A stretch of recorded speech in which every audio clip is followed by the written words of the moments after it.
And what's up with these 4 cops back here? Well, they're trying to intimidate us. They don't like us sharing food in front of the library. A volunteer group in Houston, Texas have been repeatedly fined and harassed by the police for feeding the homeless on public property.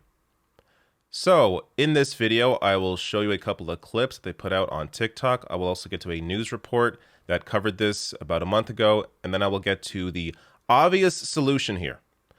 First, let me show you one of the first videos I saw that they put out. This is back in early June, and you'll see the whole situation. So I'll see you tomorrow. Probably you too, huh? See you guys in the morning. All right, thank you.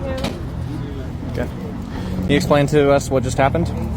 I just got my 11th ticket for feeding the homeless, and this is number 30 for FoodNotBombs. Cool. We're in front of the public library, which says that we don't have the right to, be here. And, yeah, we're conducting a food service event without the consent of the property owner, and it says, in parentheses, feed homeless. A specialty law that is being enforced specifically just on us. It's wonderful. So we will continue to protest until there's change. Getting ticketed for feeding the homeless. This should be the job of the city. This should be the job of society, to ensure people are fed and housed. Because that's not being done, it falls onto volunteers like this group. This group is called FoodNotBombs in Houston, Texas. It falls onto them, and even though they are picking up the slack that the city has left off, they are getting fined for doing so. Now, I'm going to get to another video, a more recent one, but before I get there, there are countless ridiculous laws in the books. I mean, you can look up your own city. I'm sure there are some stupid laws that are not enforced by the police because they're stupid. In Houston, Texas, here's one from the Houston Chronicle here. Relax, as they point out, because law enforcement, of course, are not going to enforce this. No law enforcement is waiting by the cheese aisle to enforce this old law prohibiting the sale or purchase of Limburger cheese on Sundays. But it still stands. So there is a law that you can't buy this cheese on Sundays. Are the police waiting in the cheese aisles to arrest people for buying this cheese? No. Yet this stupid law is being enforced. Now, to be clear, this is not an old law. This is something that the mayor, as you're going to see from the report I'm going to get to, the mayor has recently instituted this and really is targeting this group specifically because they're out in front of the library. Even though they are only operating, they're only feeding the homeless after the library is closed. So even if you want to argue, well, it's creating all this these crowds in front of the library, it's not a problem because it's after hours. But let me first get to a more recent video from this group that they put out 4 days ago. Hey, so Alan, what are we doing here today? Well, today we are sharing food with friends that we have donated and gathered from people who were donating to us. And what's up with these 4 cops back here? Well, they're trying to intimidate us. They don't like us sharing food in front of the library. On average, we feed over 100 people, and they just sit out here and stare at us for the whole hour it takes to assemble the food that we make for the community and public, and then they ticket us. How ridiculous is this? You have 4 cops sitting outside watching this group feed the homeless for hours just so they can then go afterwards and ticket them for doing so. Let's say you don't care about feeding the homeless. You don't care if they starve. You're a terrible person, but let's say you don't care. How about the waste of city resources? How about the waste of these officers' time? Standing there, waiting for 4 hours to ticket a bunch of volunteers feeding the homeless. What is the logical argument for doing this?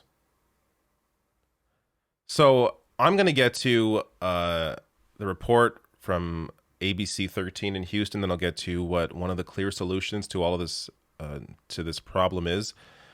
But first, one last note on how the police target certain laws or certain individuals. You don't even need to go to ridiculous laws like what I showed you earlier with the cheese. Just think of traffic tickets.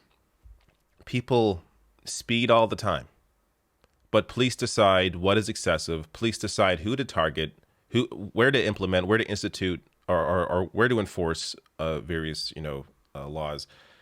This is another example of these people clearly not hurting anybody. There's nothing wrong being done here. You're feeding the homeless, and it isn't that bad. Like, you realize it isn't that bad because they're not shutting it down. They're not going there and stopping them from doing this. So they realize this is not having any serious effect, because if it was having some kind of negative effect on society, they would be preventing them from doing so. They would be stopping the entire thing. They'd be shutting it all down. They'd be taking away the boxes. But instead, they're just waiting there to then fine them. So clearly the officers themselves know this isn't a big deal. But here you have a massive waste of resources, and on top of course, just how immoral the entire thing is. But let me get to ABC 13 Houston. This is part of their report on this whole thing that gives you some more details. 4 nights a week, the volunteer group FoodNotBombs is outside the Houston Public Library on McKinney in downtown, across from City Hall, feeding the homeless. But over the last 3 months, they've been in a standoff with the city. Back in 2012, under former Mayor Anise Parker, an ordinance was enacted that required groups to get written permission from a property owner to conduct a food service event on the premise. That was not being enforced against FoodNotBombs until 3 months ago. Cherie Dorr, a volunteer, says she's not heard of any other groups that are being cited currently. The mayor is saying that he's going to continue this process because he wants to take back the public library. We don't serve until 7:30, and this library is already closed by then. In a statement, the city of Houston says, quote, recently there has been an increase in the number of threats and violent incidents directed at visitors and employees coming to the Houston Public Library downtown. Parents and families have expressed no longer feeling comfortable visiting the library or holding special events. The city asked the group to hold their distributions at a Houston police building on the other side of Interstate 45. For him to push that information about the homeless in the library, it's not fair, and it adds a stereotype that we just do not like. I call BS. This idea that people are getting harassed, they can't go to the library. The library is closed. Let me take a guess here at what I think the problem is from the city's perspective. They don't want a bunch of homeless people standing outside City Hall. That's what the problem is.